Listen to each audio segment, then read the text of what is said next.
Soyan had always chased stories that other journalists refused to touch. When her editor handed her a thin folder about a village in the mountains of Gangwon province, where 3 people had vanished without a trace, she packed her bag before he finished his sentence. The village was called Daeam-ri. No roads on any map. The only directions came from a hand-drawn sketch made by the last reporter who investigated. He never came back. She told herself that was not going to be her story. The drive up the mountain took 4 hours. The paved road ended after 2, and she spent the rest on a dirt path barely wide enough for her car, flanked by dense pine forest that swallowed every trace of daylight. The fog rolled in somewhere around the 3rd hour and never lifted. By the time the trees began to thin, she could not see more than 10 meters in any direction. She turned her headlights on, even though it was still afternoon. They did not help much. A scarecrow stood at the entrance to the village. It was dressed in rotted cloth, its arms outstretched, its face wrapped entirely in white fabric the way Koreans once dressed the bodies of the dead before burial. Someone had placed it there deliberately. It was not old.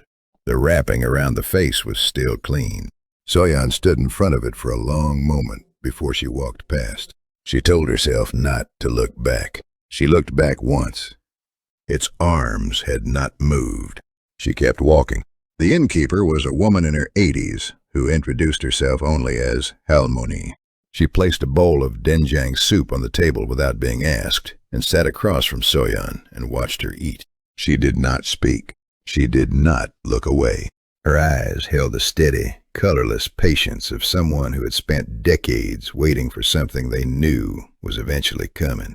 Soyan asked how long she had lived in the village.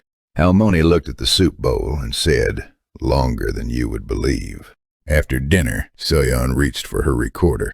Halmoni placed one dry hand over hers before she could press the button. The touch was gentle, but absolute. "Do not record inside this house," she said quietly, "and do not go near the well after dark." Soyan asked, "Why?" Halmoni removed her hand and folded it back into her lap. "Because what is in the well can hear itself being talked about," she said, "and it does not like to be discussed by people who do not understand what they are discussing." In the village records office, she found a wooden chest filled with handwritten documents, most too damaged to read. One was preserved in oil paper, dated 1754. It described a woman named Wolyang, a Mudang, accused of cursing the harvest and stealing the soul of the village elder's youngest son. The boy had fallen into fever and died. The village gathered. They bound Wolyang and lowered her into the well while she was still alive. The document noted she said nothing as they did it. She only watched them. Her eyes did not close. She found the well near the northern edge of the village where the pine forest pressed closest to the houses. It was built from dark stone, older than anything else she had seen here. Thick moss covered the rim. A rope hung from the crossbar above.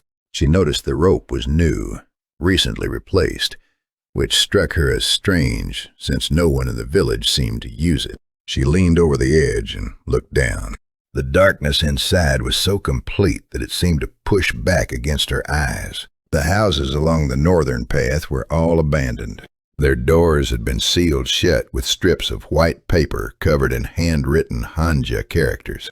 Red threads had been tied between the door frames and the nearest trees, running in careful lines across the path, low enough to trip anyone walking quickly in the dark. Old folk practice. Protection. Someone had maintained these threads recently. The knots were tight and unweathered. Whoever was still tending them had not stopped. That meant whatever they were protecting against had not stopped either.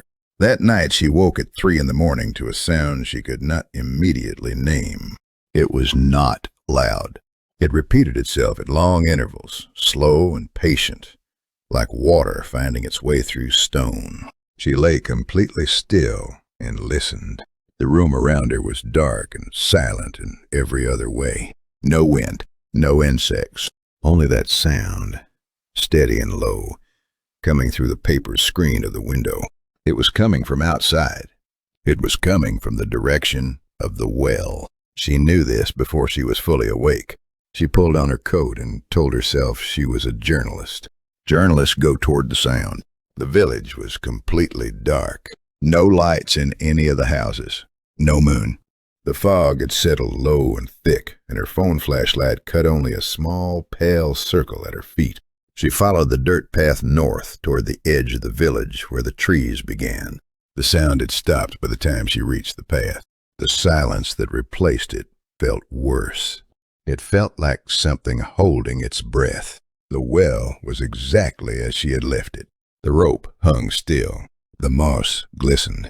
She stood at the rim and listened, and heard nothing. Then she heard something.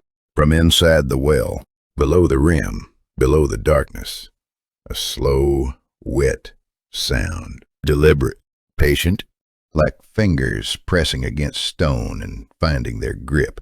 Like something that had been waiting a long time and had finally decided that waiting was finished. She held her phone over the edge and aimed the light downward into the dark. The well was exactly as she had left it. The rope hung still. The moss glistened. She stood at the rim and listened and heard nothing. Then she heard something. From inside the well, below the rim, below the darkness, a slow, wet sound. Deliberate, patient, like fingers pressing against stone and finding their grip. Like something that had been waiting a long time and had finally decided that waiting was finished. She held her phone over the edge and aimed the light downward into the dark. Then the rope moved.